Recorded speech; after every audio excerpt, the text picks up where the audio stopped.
أشهد أن سيدنا وسندنا وحبيب ربنا وطبيب قلوبنا وأرواحنا وأجسادنا ومحبوبنا ومعشوقنا ومولانا محمد الذي بعثه الله بالحق بشيرا ونذيرا وداعيا إلى الله بإذنه وسراجا منيرا أما بعد فقد قال الله تبارك وتعالى في كلامه المجيد أعوذ بالله من الشيطان الرجيم بسم الله الرحمن الرحيم والسابقون الأولون من المهاجرين والأنصار الذين اتبعوهم بإحسان رضي الله عنهم ورضوا عنه وأعد لهم جنات تجري تحتها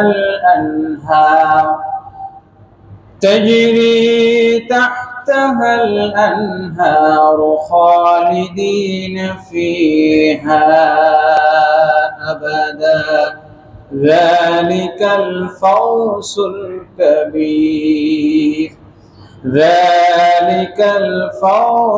العظيم إن الله وملائكته يصلون على النبي يا أيها الذين آمنوا صلوا عليه وسلموا تسليما সকলে পড়ি আলহামদুলিল্লাহ আরো যৌক শৌক মহব্বতের সাথে বলি আলহামদুলিল্লাহ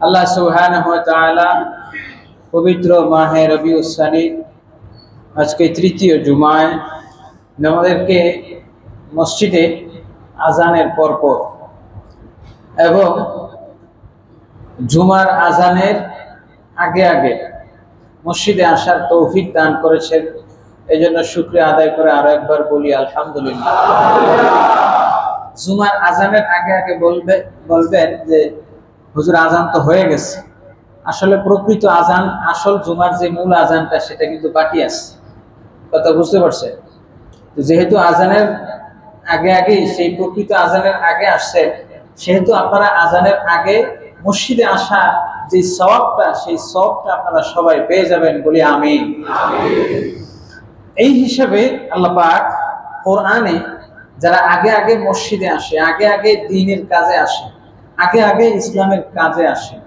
তাদেরকে বলা হয় কোরআনের ভাষায় সাবিকিন বলি সুবহানাল্লাহ আল্লাহ রাব্বুল আলামিন কোরআনের সূরা ওয়াকিআর মধ্যে বলেন ওয়াস-সাবিকুনাস সাবিকুন উলাইকাল মুকাররাবুন যারা আগে ভাগে আসবে দ্বীনের কাজে ইসলামের কাজে নেক কাজে নামাজে যারা আগে আগে আসবে আল্লাহ বলেন ওয়াস-সাবিকুনাস সাবিকুন যারা আগে ভাগে মসজিদে আসবে সাবেক হবে সাবেক মানে হলো অগ্রগামী ওয়াস-সাবিকুন আস-সাবিকুন যারা অগ্রগামী হবে নেক আমলের মধ্যে আল্লাহ বলেন উলাইকাল মুকাররাবুন তারাই জান্নাতে আমি আল্লাহর সবচেয়ে নিকটবর্তী অবস্থানে থাকবে বলি সুবহানাল্লাহ হাজরিন সুতরাং যারা নেক আমলে দ্বীনের কাজে সবার আগে আগে আসবে তাদের মর্যাদা বাড়াইতে হাজরিন, ধারাবাহিক আলোচনা রাসূল সাল্লাল্লাহু আলাইহি ওয়াসাল্লামের সিরাত, আজকে ৭ম পর্বে আমরা ইসলামে যারা আগে আগে আগমন করেছেন তাদের মর্যাদা এবং যেই ৫ জন সাহাবী সর্বপ্রথম ইসলাম কবুল করেছেন তাদের ঘটনাগুলো জানবো। আল্লাহ পাক আমাদেরকে তাদের জীবনী থেকে শিক্ষা গ্রহণ করা এবং প্রতিটি দিনই কাজে আগে ভাগে অংশগ্রহণ করার তৌফিক দান করুন, সকলে বলি আমিন।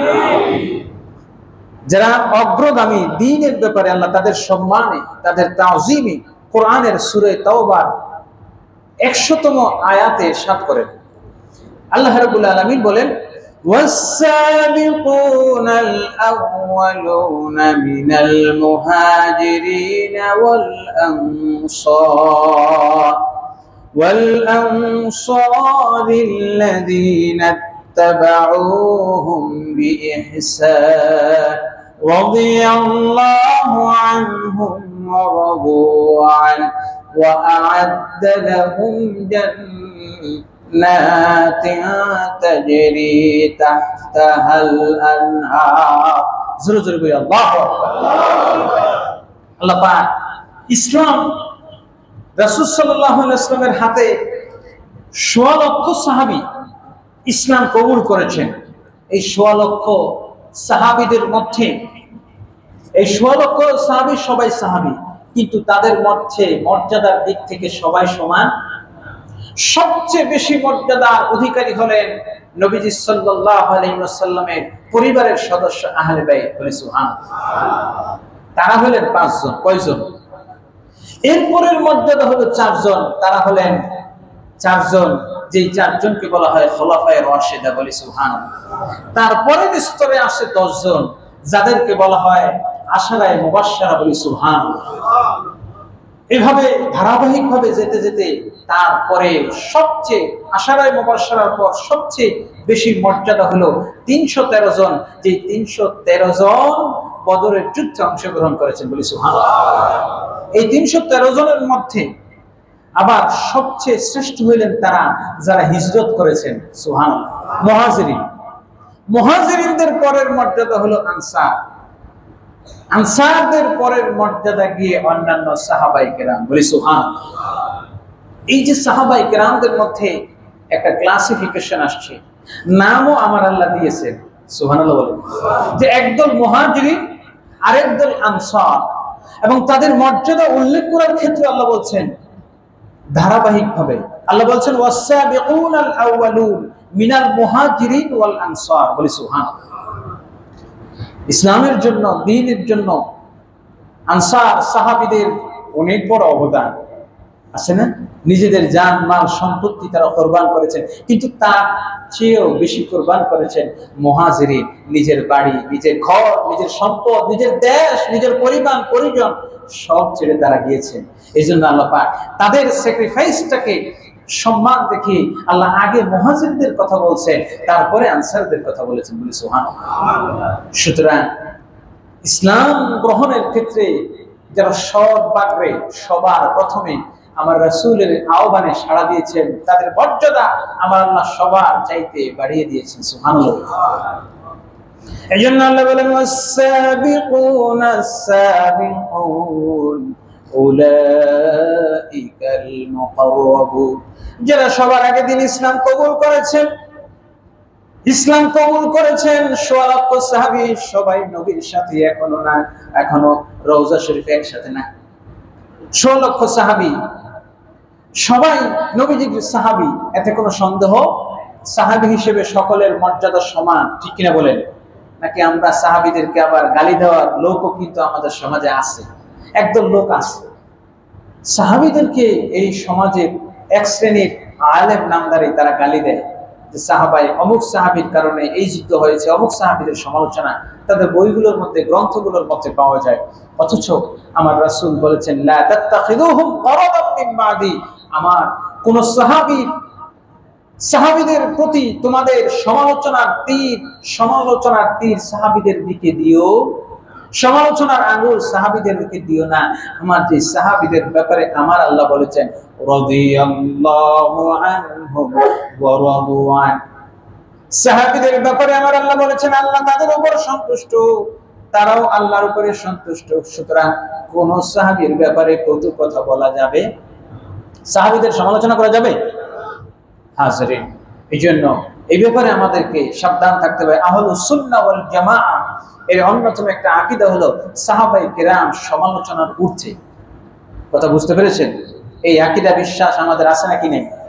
নাকি কেউ কেউ বলবেন যে আমরা সবাই সাহাবীদের সমালোচনা করব? অনেকে তো আছে নবীদের সমালোচনা করে, নাউজুবিল্লাহ বলে, বলে যে আদম আলাইহিস সালাম ভুল করছে। আপনি বলবেন হুজুর কই পান এগুলা?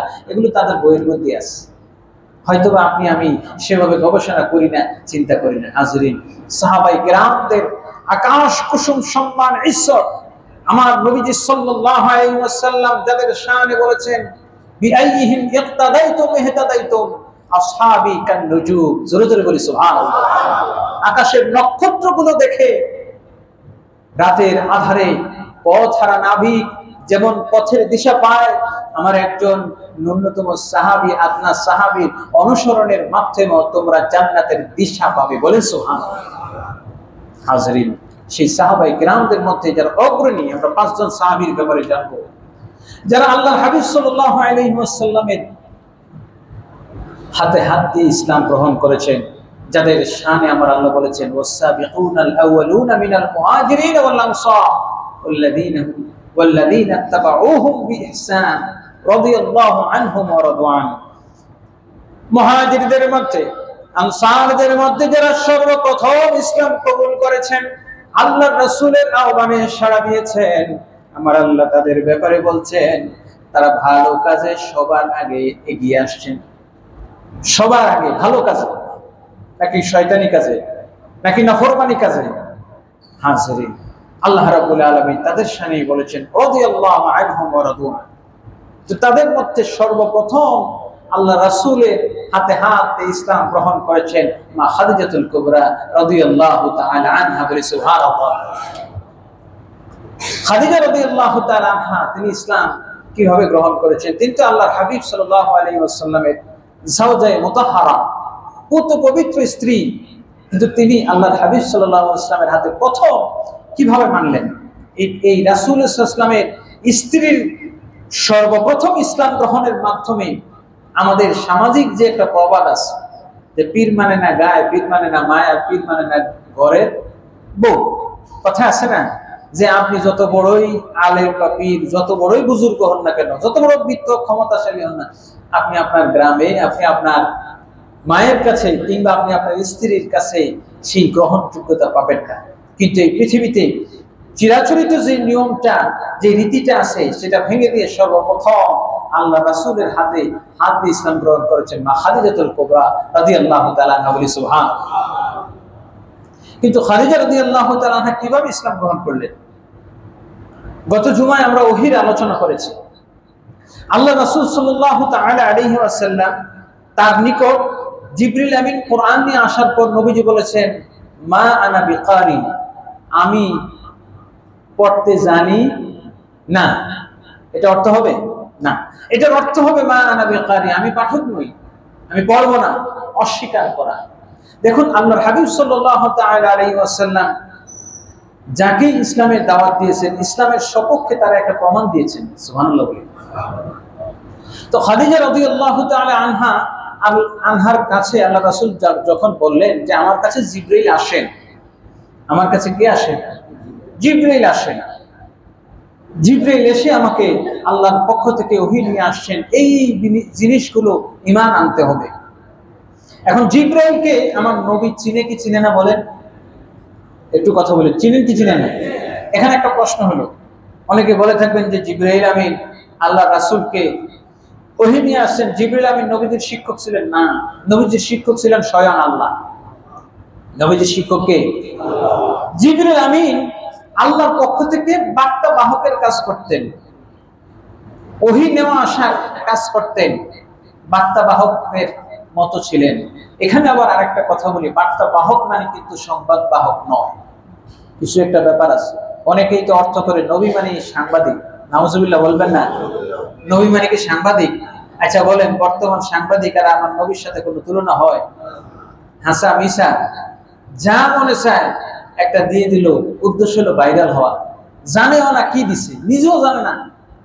যে নবী শব্দের অর্থ হলো বার্তাবাহক। কিসের বার্তাবাহক এটা বুঝতে হবে। এই বার্তাবাহক মানে হলো যে আপনার কাছে ডাক চিঠি নিয়ে আসে, পার্সেল নিয়ে আসে, সে নিজেও জানে না এই পলিথিনের এই পার্সেলের ব্যাগের মধ্যে কি আছে, ঠিক কিনা বলেন? যে ডাক পোস্ট অফিসের যে ডাক নিয়ে যায়, সেই ব্যাগের মধ্যে খামের মধ্যে কি আছে সে নিজে জানে না। কিন্তু রাসূল তো এরকম বার্তাবাহক নন। আল্লাহর হাবিব সাল্লাল্লাহু আলাইহি ওয়াসাল্লামের কাছে জিবরিল আমিন নিয়ে আসলেন, বললেন হামিম আলিফ লাম মিম ইয়াসিন তাহা আইন সিন মিম আইন সিন কফ। বলার পরে জিবরিল আমিন বললেন হামিম। আল্লাহর রাসূল বললেন হ্যাঁ আমি বুঝে নিলাম। সুবহানাল্লাহ। কারণ জিবরিল নিজেও জানতেন না যে আলিফ লাম মিমের অর্থ কি, কিন্তু রাসূল জানতেন কিনা। আপনি একটা চিঠির মধ্যে খামের মধ্যে চিঠি দিলেন, চিঠির মধ্যে আরো কিছু দিলেন, একজনের দিয়ে পাঠাইলেন। আচ্ছা বলেন তো বার্তাবাহক যে আছে সে এটার মধ্যে কি আছে জানতে পারবে? কিন্তু যার কাছে পাঠাইছেন সে এটা খুলে সেটা বুঝবে না। এখানে ওহী আদান প্রদান হচ্ছে আল্লাহর সাথে, রাসূলের সাথে। আপনি যদি নবী অর্থ সাংবাদিক করেন এটা হবে না। নবী অর্থ স্বাভাবিক বার্তাবাহকের মতো করেন এটা হবে না। কারণ স্বাভাবিক বার্তাবাহক চিঠির মধ্যে কি লেখা আছে, খামের মধ্যে কি চিঠি আছে সে জানে। কিন্তু জিবরিল আমিন তিনি বার্তাবাহক। ওহী আল্লাহ কি বলতে চাইছে, কি বুঝাইতে চাইছে তিনি না বুঝলেও আমার রাসূল বুঝতেন। সুবহানাল্লাহ। সুতরাং স্বাভাবিক বার্তাবাহক বা স্বাভাবিক সংবাদবাহক বলে আল্লাহ রাসূলের নবী শব্দের অর্থ করা, এটা রাসূলের শানে কটূক্তি করা, বলি নাউযুবিল্লাহ। এতে সাবধান থাকতে হবে হাজিরিন। তো জিবরিল আমিন আল্লাহ রাসূলের কাছে আসলেন। আচ্ছা বলেন তো জিবরিল আমিনকে আল্লাহর হাবিব হেরা গুহায় জিবরিল আমিন নিজে আয়েশা তো পরিচয় দেন নাই যে আমি জিবরিল আমিন অমুক তমুক। যেমন একটা দেশে যদি আরেক দেশের রাষ্ট্রদূত আসে, বাংলাদেশে যদি সৌদি আরবের রাষ্ট্রদূত আসে, আসার পরে উনি আয়েশা প্রথম নিজের পরিচয়টা আপনার বঙ্গভবনে গিয়ে প্রেসিডেন্টের কাছে পেশ করে, তাই না? তারপরে উনি তাকে রাষ্ট্রদূত হিসেবে রিসিভ করেন। তো হযরতে জিবরিল আমিন যে আসলেন দূত হিসেবে আল্লাহর পক্ষ থেকে, তিনি আয়েশা নিজের পরিচয় দেন নাই। তিনি বলেন নাই যে আমি জিবরিল, তিনি বলেন নাই আমি নবী হযরত ঈসা আলাইহিস সালাতু ওয়াস সালামের কাছে 10 বার গিয়েছি। তিনি বলেন নাই আমি ইদ্রিস আলাইহিস সালামের কাছে 4 বার গিয়েছি। তিনি আয়েশা বলেন নাই আমি আদম আলাইহিস সালামের কাছে 12 বার গিয়েছি। তিনি বলেন নাই নূহ আলাইহিস সালামের কাছে আমি 50 বার গিয়েছি। ইব্রাহিম আলাইহিস সালামের কাছে তিনি 42 বার গিয়েছেন। মুসা আলাইহিস সালামের কাছে গেছেন 400 বার। বলি সুবহানাল্লাহ। এত নবীর কাছে গিয়েছেন, কিন্তু জিবরিল আমিন নিজে আইডি কার্ড নিয়ে যান, কি বলেন, নিয়ে যান না। কিন্তু জিবরিল আলাইহিস সালাতু ওয়াস সালাম আমার রাসূলের নিকট যখন আসেন, নিজের প্রকৃত সুরতে আসেন নাই, প্রথমেই নিজে এসেছেন মানব সুরতে। সুবহানাল্লাহ। মানুষের সুরতে আসছেন। জিবরিল আমিনের পরিচয়টা নবীজিকে কে দিয়ে দিল? আমার আল্লাহ জানিয়ে দিয়েছেন, নবী গো আপনার সাথে আমার ওহীর আদান প্রদান হবে এই জিবরিল আমিনের মাধ্যমে। এই তার আকৃতি। বলেন সুবহানাল্লাহ। জিবরিল আমিন সমস্ত নবীদের নিকটে যতবার না গিয়েছেন, আমার নবীর কাছে আগমন করেছেন 1 নয় 2 নয়। জিবরিল আমিন আমার নবীর নিকটে আগমন করেছেন সিরাত ইবনে হিশামের মধ্যে এসে, মাওয়াহিবুল্লাহ দুনিয়ার মধ্যে এসে আল্লাহ রাসূলের কাছে জিবরিল আমিন 24,000 বার আগমন করেছে। সুবহানাল্লাহ। এই জিবরিল আমিনকে নবীজি আগে থেকেই চিনতেন। কারণ ছোটবেলায় যখন মা হালিমার ঘরে ছিলেন, তখন নবীজির ওপেন হার্ট সার্জারি শাক্কে সদর করার জন্য জিবরিল আমিন এসেছেন। আল্লাহর হাবিব সাল্লাল্লাহু আলাইহি ওয়াসাল্লাম যখন 12 বছর বয়সে উপনীত হয়েছেন, তখনও জিবরিল আমিন আয়েশা আমার নবীর শাক্কে সদর করেছেন। বলি সুবহানাল্লাহ। ছোট বাচ্চাদেরকে হাজম বুঝেন তো, হাজম যদি কোনো বাড়ির পাশ দিয়ে যায়, ছোট বাচ্চা যদি দেখে আর যদি জানে যে এই লোকটা হাজম, তার ব্যাগের মধ্যে থলের মধ্যে খুর আর কেসি আছে, তো কোনো পোলাপাইন আশেপাশে থাকে, কথা থাকবে? আর অনেক সময় ছোট বাচ্চাদেরকে দেখবেন, আগে দেখতাম ভয় দেখানোর জন্য যে হাজমটা তাড়াতাড়ি ভাত খান, ঠিক কিনা বলে? যে ডাক্তার ছোট বাচ্চাদেরকে দেখবেন ডাক্তারের ভয় দেখায়, যে ইনজেকশন দিয়ে দিবে, সুই দিবে। অর্থাৎ এই জিনিসটা যে তাকে কাঁপবে, যে তাকে আঘাত করবে, অপারেশন করবে, তারা একটু কি করে ভয় পায়। কিন্তু আল্লাহ রাসূল সাল্লাল্লাহু আলাইহি ওয়াসাল্লামের ইতিমধ্যে 3 বার অপারেশন হয়েছে, জিবরিল আমিন করেছেন। আল্লাহ রাসূল সেই জিবরিল আমিনকে ভয় পান না। তো জিবরিল আমিন আসেন, আল্লাহ রাসূল সাল্লাল্লাহু আলাইহি ওয়াসাল্লাম খাদিজাকে বললেন, খাদিজা আমার কাছে জিবরিল আমিন এসে এই ওহী দিয়ে গেছেন। এখন নবীজি জিবরিল আমিনকে চিনেন, কিন্তু খাদিজা তো চিনেন না। কিন্তু খাদিজা জিবরিল আমিনের পরিচয় নবীজির কাছে জিজ্ঞেস করেন নাই। নবীজি যা বলছেন তাই মেনে নিয়েছেন। এটা একটা ইয়াকিনের বিষয়, আদবের বিষয়। কত বড় আদব দেখেন। তিনি জিজ্ঞেস করতে পারতেন যে জিবরিল আমিন কেমন দেখতে, কেমন লম্বা না খাটো, মোটা না বেটে, কেমন তার আকৃতি কেমন, তিনি কোত্থেকে আসেন, পরিচয় জিজ্ঞেস করেননি। তিনি বলছেন, আল্লাহ রাসূল বলছেন, তিনি মেনে নিয়েছেন। এবার তিনি জিবরিল আমিন সম্পর্কে তার যে কৌতূহল, তার যে জানার আগ্রহ, এটা তিনি বাহিরে 3 জনের কাছে জিজ্ঞেস করছেন। কয়জনের কাছে? 3 জনের কাছে। একজন হলো তার চাচাতো ভাই, মতন্তরের চাচা ওয়ারাকা বিন নওফেল, তার কাছে আগে জিজ্ঞেস করছেন, পরে নবীজিকে নিয়ে গিয়েছেন। জিজ্ঞেস করছেন, চাচা বলেন তো জিবরাইল কেডা? বলেন না সুবহানাল্লাহ। ওয়ারাকা বিন নওফেল শুনে বলতেছে, ওরে মা, তুমি জিবরাইলের নাম শুনলা কই থেকে? এই মূর্তি পূজার দেশে তো এই নাম কেউ জানে না। বলতেছে আপনি আগে তার পরিচয়টা বলেন। ওয়ারাকা বিন নওফেল বললেন, জিবরিল আমিন সেই ব্যক্তি যিনি নবী মুসার কাছে গিয়েছেন 400 বার, যিনি ঈসা আলাইহিস সালামের কাছে গিয়েছেন 10 বার, ইদ্রিস আলাইহিস সালামের কাছে গিয়েছেন 4 বার, যিনি হযরত ইব্রাহিম আলাইহিস সালামের কাছে গিয়েছেন 42 বার, নূহ আলাইহিস সালামের কাছে গিয়েছেন 50 বার, যিনি আদম আলাইহিস সালামের কাছে গিয়েছেন 12 বার। বলি সুবহানাল্লাহ। সুতরাং একটা মহান ব্যক্তিত্ব।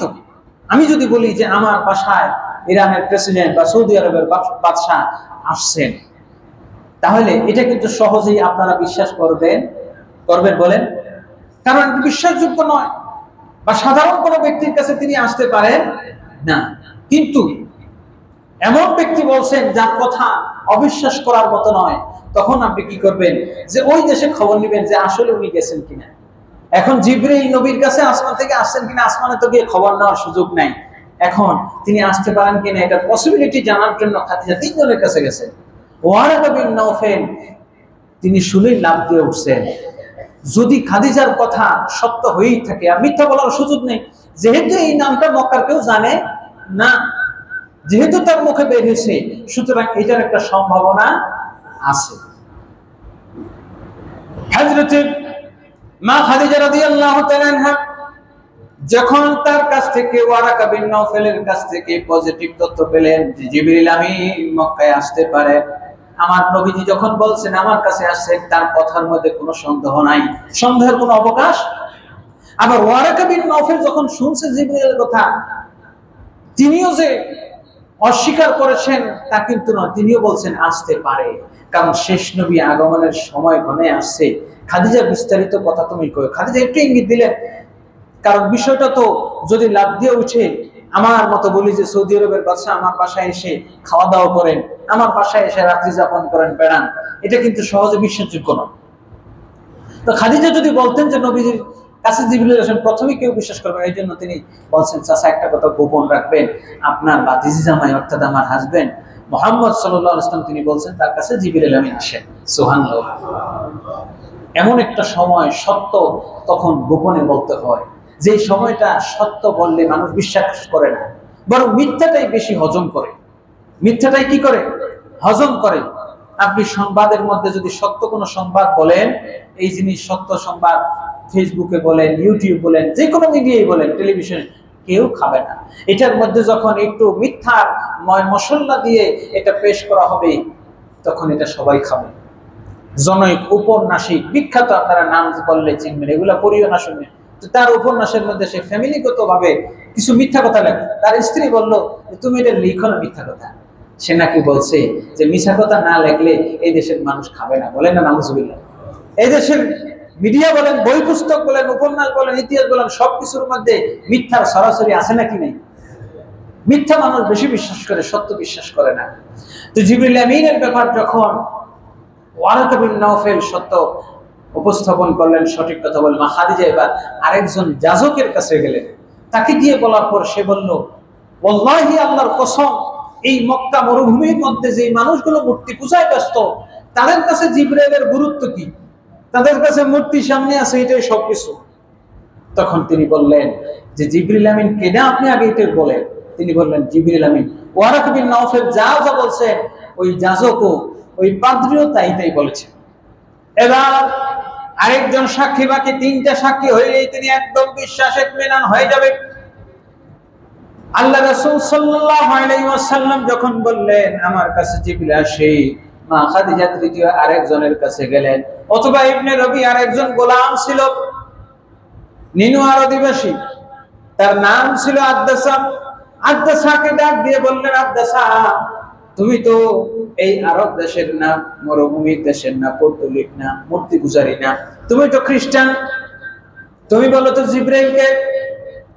আদ্দাসও একই কথা বললো, পাদ্রী যেই কথা বলছে, ওয়ারাকা বিন নাওফেল যেই কথা বললো, একই কথা বললো। মা খাদিজা ডাক দিয়ে বলতেছে, ইয়া রাসূলুল্লাহ, ইয়া হাবিবাল্লাহ, জিবরিল আমিন আপনার নিকটে যখন আসবে আমাকে তখন একটু জানায়া দিবেন। সুবহানাল্লাহ।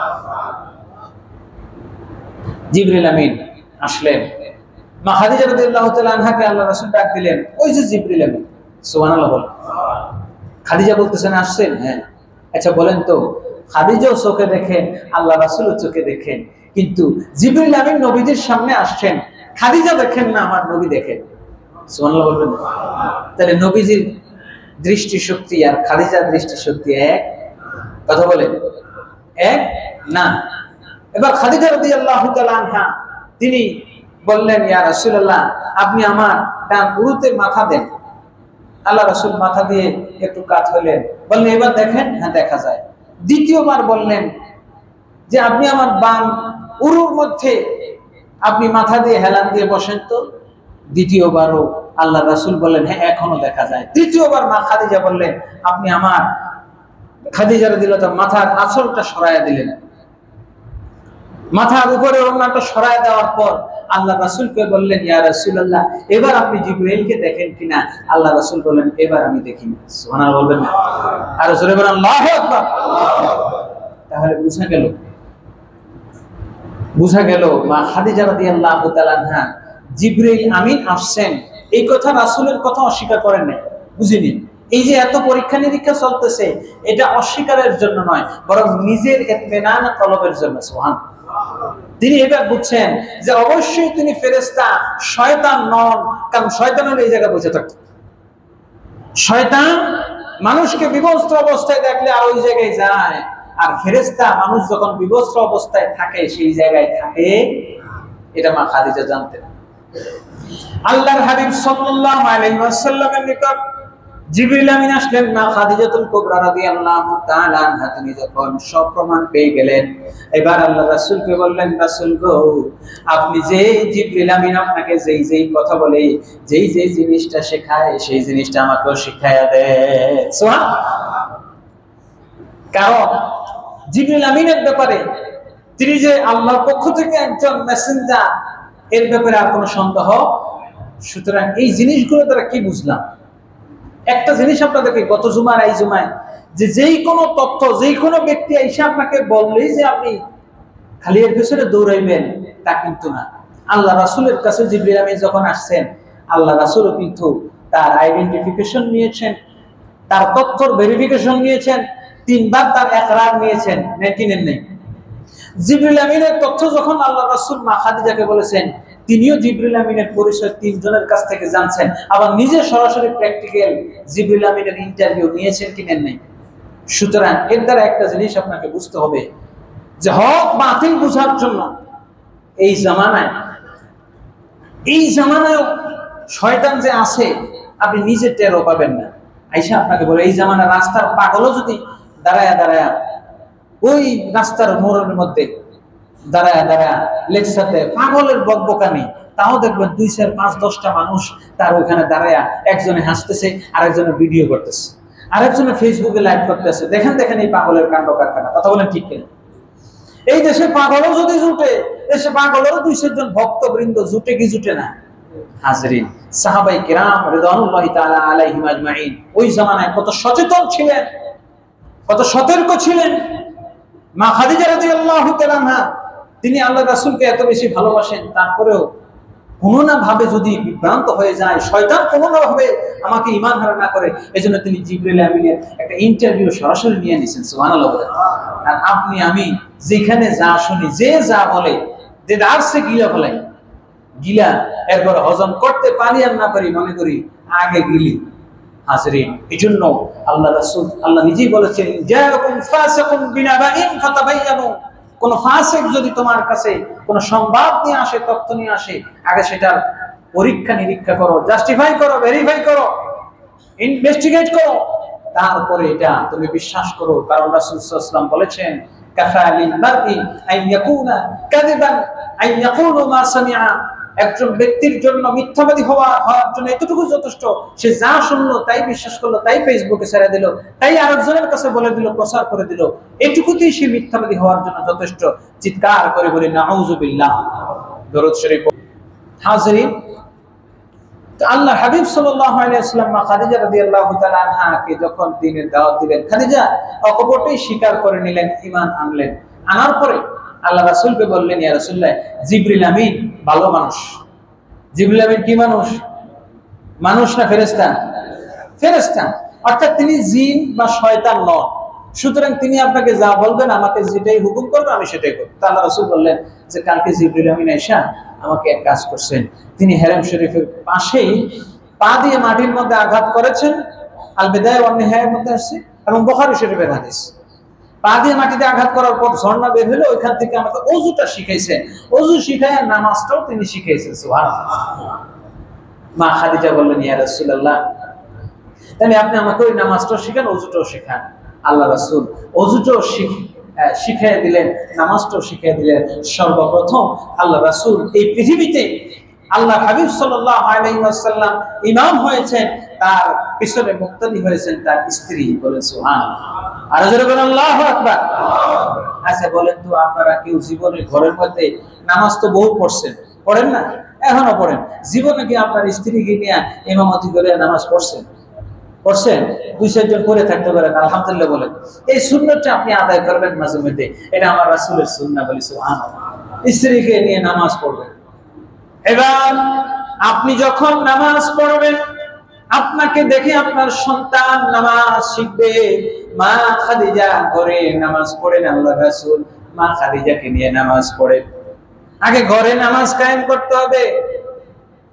খালি নামাজ কায়েম করি নিয়ে লাঠি নিয়ে দৌড়ালে হবে না। ঘরের মধ্যে আগে নামাজ কায়েম করতে, দিন প্রচার করতে হবে, দিন কায়েম আগে ঘরে করতে হবে। মা খাদিজা আল্লাহ রাসূলের সাথে নামাজ পড়ে। তো ওই ঘরের মধ্যে ছোট্ট দুইজন বালক ছিল। একজনের নাম যায়েদ ইবনে হারেসা, আরেকজনের নাম আলী ইবনে আবু তালেব। যায়েদ ইবনে হারেসার বয়স 12 কি 13, আর আলী ইবনে আবু তালেবের বয়স 7 থেকে 10 বছর। বলি সুবহানাল্লাহ। প্রথমে আলী ইবনে আবু তালেব দেখতেছে আল্লাহ রাসূল হলেন নবীজি আলী রাদিয়াল্লাহু তাআলা আনহু চাচাতো ভাই, আর মা খাদিজাতুল কুবরা রাদিয়াল্লাহু তাআলা আনহা দুইজন নামাজ পড়তেছেন। আলী রাদিয়াল্লাহু তাআলা আনহু যখন দেখলেন দুইজন নামাজ পড়ে, ছোট্ট মনের মধ্যে কৌতূহল হলো, দ্বীনের জন্য, ইসলামের জন্য যারা আগে আসে তাদের কৌতূহল, তাদের আত্মত্যাগ, আমার আল্লাহ কিভাবে তাদেরকে কবুল করেন দেখেন। আলী রাদিয়াল্লাহু তাআলা আনহু তিনি যখন নবীজিকে, মা খাদিজাকে নামাজ পড়তে দেখলেন, একসাথে রুকু করেন, একসাথে সিজদা করেন, তার চক্ষু জুড়িয়ে যায়, তার মনটা চায় তিনি এভাবে নামাজ পড়বেন। আল্লাহ রাসূলকে বললেন, ইয়া রাসূলুল্লাহ, ইয়া হাবিবাল্লাহ, আপনারা কি করেন? আল্লাহ রাসূল বললেন, আলী তুমি এখনো ছোট, বুঝবা না। তখন আলী রাদিয়াল্লাহু তাআলা আনহু বললেন যে আমি বুঝবো না, বুঝাইলে তো বুঝবো, বুঝান। তা আল্লাহ রাসূল বললেন, দেখো আমরা এই মক্কার মধ্যে যে মূর্তি পূজা চলে, আমরা এগুলো বিশ্বাস করি না। আমরা বিশ্বাস করি এক আল্লাহ, সে আল্লাহর ইবাদত করে এভাবে এভাবে নামাজ পড়তে হয়। আলী রাদিয়াল্লাহু তাআলা আনহুকে আল্লাহ রাসূল, আলী তোমারও কি নামাজ পড়তে মন চায়? মনে তো চায়। আলী বললেন মনে তো চায়, কিন্তু বাবা যদি আবার কিছু কয়, বাবা যদি কিছু কয়। আল্লাহ রাসূল বললেন ঠিক আছে, ঘরের মধ্যে গন্ডগোল করার দরকার নেই, তোমার মন যদি চায় তো করো, মন না চাইলে করো না, কিন্তু তুমি তোমার বাপারে গিয়ে এই কথা বলো না। এখনই ঘরের মধ্যে গন্ডগোল করতে চাই না, যখন সময় হবে তখন সবাইকে দাওয়াত দেব। আলী রাদিয়াল্লাহু তাআলা আনহু ওই দিনের মধ্যে চলে গেলেন। ভোরে উঠে আসলেন, ইয়া রাসূলুল্লাহ, ইয়া হাবিবাল্লাহ, আমি চিন্তা করে দেখলাম এই জগতে আমি মা হারাইতে পারি, বাবা হারাইতে পারি, কিন্তু আপনার সোহবত জগতে দুনিয়া আখিরাতে কোথাও হারাইতে চাই না। আপনি জান্নাতে থাকবেন, আমি অন্য জায়গায় থাকবো, আমি সইতে পারবো না। ইয়া রাসূলুল্লাহ, আপনি যেদিকে যান আমি সেই দিকে যাব। আমি আমার বাবাকে বলেছিলাম, বাবা গো, আমি যার সাথে থাকি, চাচাতো ভাইয়ের সাথে থাকি, আপনি দিয়েছেন, তিনি যা বলেন সত্য বলেন। বাবা বলছেন হ্যাঁ, মুহাম্মদ যা বলে সত্য বলে। বাবা গো, আমি কি তাকে অন্ধের মতো অনুসরণ করতে পারি? আবু তালেব বললেন অন্ধের মতো নয়, তুমি চোখ বন্ধ করে সে যেদিকে যায়, যদি আগুনে ঝাঁপ দিতে বলে, আবু তালেব তার ছেলেকে বলতেছেন, আলী রে, সে যদি মুহাম্মদ যদি তোমাকে আগুনে ঝাঁপ দিতে বলে, তুমি নিঃসন্দেহে আগুনে ঝাঁপ দিবা, কারণ ওটা আগুন নয়, ওটা ফুলের বাগান। তাদের ইতমিনান কেমন ছিল, রাসূলের প্রতি বিশ্বাস, কনফিডেন্স, তার রাসূলের প্রতি ট্রাস্ট কেমন গভীর ছিল, আকাশ সম সেই বিশ্বাস ছিল, যার ফলে সেই বিশ্বাসের মূল্যায়ন, বিশ্বাসের সম্মান আলীকে আমার আল্লাহ দিয়েছেন। সুবহানাল্লাহ। আল্লাহ যাদের ব্যাপারে ওয়াস-সাবিকুনাল আউয়ালুনা মিনাল মুহাজিরিনা ওয়াল আনসারিল্লাযীনা ইত্তাবাউহুম বিইহসান। জোরে জোরে বলে সুবহানাল্লাহ। আলী রাদিয়াল্লাহু তাআলা আনহু বললেন, বাবা আমাকে এইভাবে বলছেন, সুতরাং আপনি যা বলবেন তাই করব। বলি সুবহানাল্লাহ। আলী রাদিয়াল্লাহু তাআলা আনহু ছোট্ট মানুষ, 10 বছরের বালক, সুতরাং যাকে আল্লাহ হেদায়েত দেন 10 বছরে দেন। উতবা ইবনে রবিয়া 80 বছরের বুড়া, আবুল হাকাম নামে আবু জাহেলের জ্ঞানের পিতার নামে মূর্খের হাড্ডি, এই এত বছরের 60-70 বছরের বুড়া এত কিছু বুঝে, দেশ বিদেশের রাজনীতি সব বুঝে, কিন্তু আমার নবীর তাজিমটা বুঝল না। আল্লাহর হাবিব সাল্লাল্লাহু আলাইহি ওয়াসাল্লাম একবার ঘরের মধ্যে আলীকে বললেন, আলী গো, ঘরের সবাইকে বললেন আজকে আমরা ইসলামের দাওয়াত দিব। আলী তুমি এক কাজ করো, বুখারীর হাদিস, তুমি আমার এই মক্কার মধ্যে আমার বংশের, কুরাইশ বংশের নেতৃস্থানীয় লিডার যারা আছে সমাজের, আগে নেতা খেতা করে, আগে যদি এদেরকে হেদায়েত দেওয়া যায়, এদেরকে ইসলামের পথে আনা যায়, তাহলে এরা এলাকার সবাইকে দ্বীনের পথে নিয়ে আসবে। ঠিক কিনা বলেন? এলাকার মান্যগণ্য সম্মানী ব্যক্তিবর্গ যারা আছেন নেতৃস্থানীয় সমাজের, এই মানুষগুলো যদি ভালো হয়ে যায়, এই মানুষগুলো যদি নামাজে এসে যায়, এলাকা চেলা চামুন্ডা সুর বাটপা চুনোপুটি নেতা খেতা যত আছে এগুলো নামাজি হয়ে যাবে। ঠিক কিনা বলেন? সম্ভ্রান্ত ব্যক্তিবর্গ এলাকার যারা আছেন ওনারা যদি নামাজি হন, এরা ছোটখাটো সবাই হয়ে যাবে। তো আল্লাহ রাসূল আলীকে বললেন, আলী খাবার পাকাও আর দাওয়াত দাও। নেতৃস্থানীয় 40 জনের দাওয়াত দেওয়া হলো। দাওয়াত দেওয়ার পর আল্লাহ রাসূল আগে খাওয়াইলেন। আগে কি করলেন? খাওয়াইলেন। খাওয়ানোর পরে আল্লাহ রাসূল বললেন, আলী তুমি একটু সবাইরে মিষ্টিমুখ করাও। মিষ্টিমুখ করানোর পর বলবা আপনারা একটু সবাই বসেন, আমার একটু কথা আছে। আল্লাহ রাসূলের কথা আছে। খাওয়া দাওয়া শেষ করে আল্লাহ রাসূল যেই না আলহামদুলিল্লাহি রাব্বিল আলামিন করে একটু ভাষণ শুরু করবে, আশহাদু আল্লা ইলাহা ইল্লাল্লাহ, আল্লাহ ছাড়া কোনো ইলাহ নাই, এই কথা যখন শুরু করছে সব আস্তে আস্তে হাঁটা ধরছে। কি করছে? হাঁটা ধরছে। আচ্ছা বলেন, যে মানুষটা আপনার 40 জনের খাওয়াইলো, মানুষটা একটু শুনেও কি কথা বলে? হাঁটা ধরছে একেবারে, কোনো কথাই শুনলো না। দ্বিতীয় দিন আলী রাদিয়াল্লাহু তাআলা আনহু আবার বললেন, আল্লাহ রাসূল যে একটা বকরি আছে জবাই করো। সবাই ওই 40 জনকে আবার দাওয়াত দেওয়ার পর দ্বিতীয় দিন আল্লাহ রাসূল আলীকে বলছে, দরজা আগে আটকা রাখবা। আগে কি করবা? সবাই ঢুকা শেষ, দরজা আটকাইয়া দিয়া আগে খানা দিবা। খানা দেওয়ার পর এবার যখন ভাষণ দিবে, ভাষণের আগে ছোট্ট মানুষ তো, ছোট্ট মানুষ কিন্তু অনেক সময় বড় কথা বলে ফেলে, আবার কেউ এটা মানে কানে অনেক সময় এটা কিন্তু বেশি এটা গুরুত্ব দিয়ে দেখে না। মুরব্বীরা বললে এটা ইয়ে করে। ছোট মানুষ যদি আপনি এক জায়গায় গেছেন, এমন কিছু বললো যেটা আপনার মানহানির কথা, কিন্তু আপনি এটা কে আর করেন? আলী রাদিয়াল্লাহু তাআলা আনহু ছোট মানুষ তো আগেই বলে দিছে, আপনাদের মধ্যে লাজ শরম যদি থাকে তো খাইয়া একটু বসে, খাইয়া একটা মানুষ কেমনে যায় গিয়া, যে মানুষটা খাওয়াই দেওয়ার পরে যান গে, আগেই বলে দিছে। তো চোখের শরমে আজকে বসছে সবাই। বসার পর নবীজি ভাষণ দিলেন, দিন ইসলাম উপস্থাপন করে বললেন, দেখেন আপনারা সবাই আমার বংশের নেতৃস্থানীয়, আমি চাই, আল্লাহ পাক আমাকে প্রতিশ্রুতি দিয়েছেন যে এই মানুষগুলো আমার ডাকে আমার ডানে বামে থাকবে, আমার ডানে বামে যে মানুষগুলো কাছাকাছি থাকবে, আমার ওফাতের পর এই দেশের রাজত্ব, এই দেশের কর্তৃত্ব আল্লাহ তাদেরকে দান করবে। সুতরাং আমি চাই আপনারা আমার ভাই, আপনারা আমার চাচা, আপনারা আমার বংশের লোক, সুতরাং আপনারা আমার দাওয়াতে কবুল করবেন। সব মাথা নিচু করে রয়েছে, একজনও কথা কয় না। আল্লাহর হাবিব সাল্লাল্লাহু আলাইহি ওয়াসাল্লাম একবার বললেন, দুইবার বললেন, তৃতীয়বার বললেন, মান আনসারি ইলাল্লাহ, হযরত ঈসা আলাইহিস সালামের মতো, ওয়া ইয ক্বালা ঈসা ইবনু মারইয়াম লিল হাওয়ারিয়িন মান আনসারি ইলাল্লাহ। আলী রাদিয়াল্লাহু তাআলা আনহু নিজে বর্ণনা করছেন, হযরত ঈসা আলাইহিস সালাম যেভাবে হাওয়ারীদের মধ্যে বলেছিলেন, মান আনসারি ইলাল্লাহ, কে আমাকে আল্লাহর কাছে সাহায্য করবে, হাত তোলো। একটা মানুষও হাত তুললো না, মাথা নিচু করে বসে রইল। তিনবার বলার পরেই আলী রাদিয়াল্লাহু তাআলা আনহু ছোট্ট মানুষ, তিনি দাঁড়িয়ে গিয়ে বললেন, ইয়া রাসূলুল্লাহ লাব্বাইক ওয়া সাদাইক, আমি আমার মাথা আপনার জন্য কুরবান করতে রাজি। সুবহানাল্লাহ। এই জিনিসগুলো, এই ঘটনাগুলো আমাদের ঈমানকে তাজা করে, যে আল্লাহ যাকে হেদায়েত দেয়, ছোট্ট 10 বছরের যুবককে তার ব্রেনের মধ্যে, তার মস্তিষ্কের মধ্যে এই জিনিসটা আল্লাহ জাগায় দিছে। 80, 70, 60 বছরের মুরব্বীদের মাথার মধ্যে এই জিনিসটা ধরলো না, সব চলে গেল। তৃতীয় দিন আবার সেইভাবে আয়োজন করার পর আল্লাহ রাসূল যখন সবাই দাওয়াত দিলেন, একজনও শুনে নাই, সব মাথা নিচু করে রয়েছে। তিনবার বলার পর আলী রাদিয়াল্লাহু তাআলা আনহু 10 বছরের যুবক দাঁড়িয়ে গিয়ে বলতেছেন, লাব্বাইক ওয়া সাদাইক ইয়া রাসূলুল্লাহ ইয়া হাবিবাল্লাহ, ফিদাকা আবি ওয়া উম্মি, আমার মাথা, আমার মা, আমার বাবা আপনার জন্য কুরবান। আমি আলী বলছি, আমি দুর্বল, আমি দুর্বল। আলী রাদিয়াল্লাহু তাআলা গায়ে একটু কাতর ছিলেন, এর কারণও আছে। আলী রাদিয়াল্লাহু তাআলা পায়ের নলাগুলো একটু চিকন ছিল, নিজে বলছেন আমি দুর্বল ছিলাম। ছোটবেলায় থেকে কিছু বাচ্চা একটু পুষ্টিহীন জন্মগ্রহণ করেন, আলী রাদিয়াল্লাহু তাআলা এরকম ছিলেন। তো আলী রাদিয়াল্লাহু তাআলা আনহু বললেন, আমার পায়ের নলাগুলো চিকন, আমি যখন দাঁড়িয়ে এই বিশাল মজলিসের মধ্যে কেউ রাসূলের ডাকে সাড়া দেয় না। নবীজি বারবার বলতেছেন, মান আনসারি ইলাল্লাহ, কে আমাকে আল্লাহর কাজে সাহায্য করবে, কেউ দাঁড়ায় না। আমার কলিজাটার মধ্যে আঘাত লাগলো। আমি ছোট্ট পায়ের ছিলাম, আমার পায়ের নলাগুলো চিকন ছিল, আমি দাঁড়িয়ে গেলাম।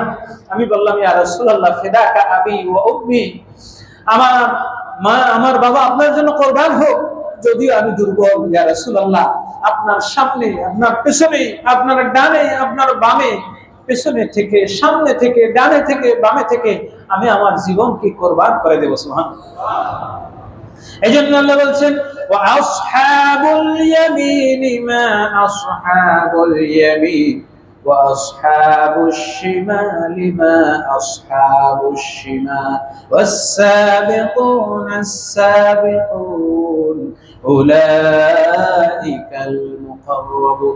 ডানে যারা আছে, বামে যারা আছে, সামনে যারা, পেছনে যারা, আল্লাহ রাসূলের সর্বাগ্রে যারা ঈমান আনছে, তারাই রাসূলের সবচেয়ে নৈকট্য প্রাপ্ত, আল্লাহর নৈকট্য প্রাপ্ত বলি। সুবহানাল্লাহ।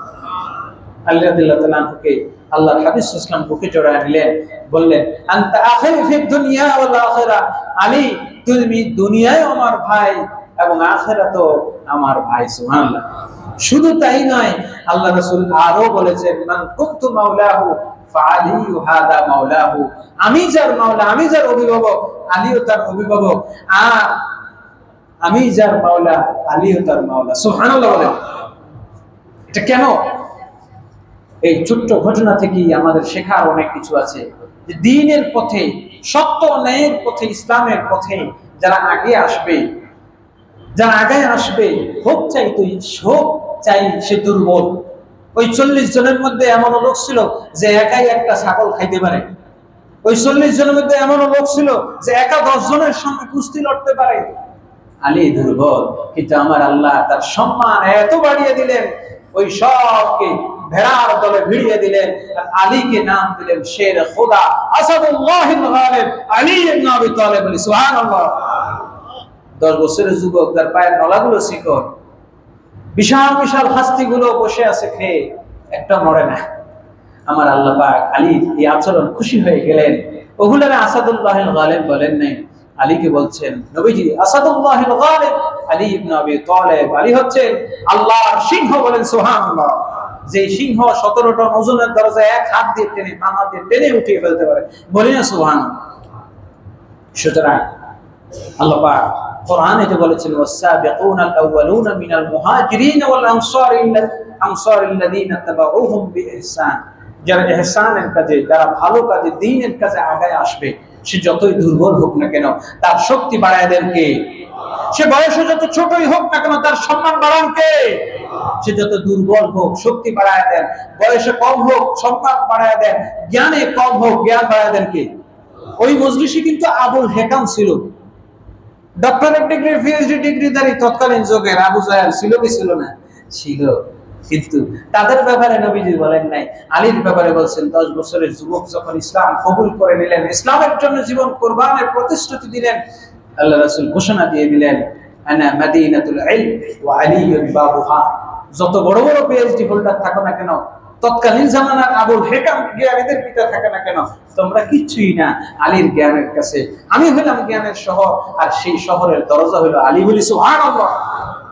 সুতরাং ইসলামের প্রথম যারা এভাবে কোরবান করেছেন, জীবন ইসলামের জন্য উৎসর্গ করেছেন, তাদের জীবনীগুলো, তাদের আত্মত্যাগগুলো আমাদের জন্য আশা যোগায়, অনুপ্রেরণা যোগায়। আমরাও দ্বীনের জন্য, ইসলামের জন্য যেখানে ভালো কাজ হবে সেখানে সবার আগে আপনি আগে যাবেন, আপনি সেখানে ফার্স্ট হওয়ার চেষ্টা করবেন, মসজিদের সামনের কাতারে থাকার চেষ্টা করবেন।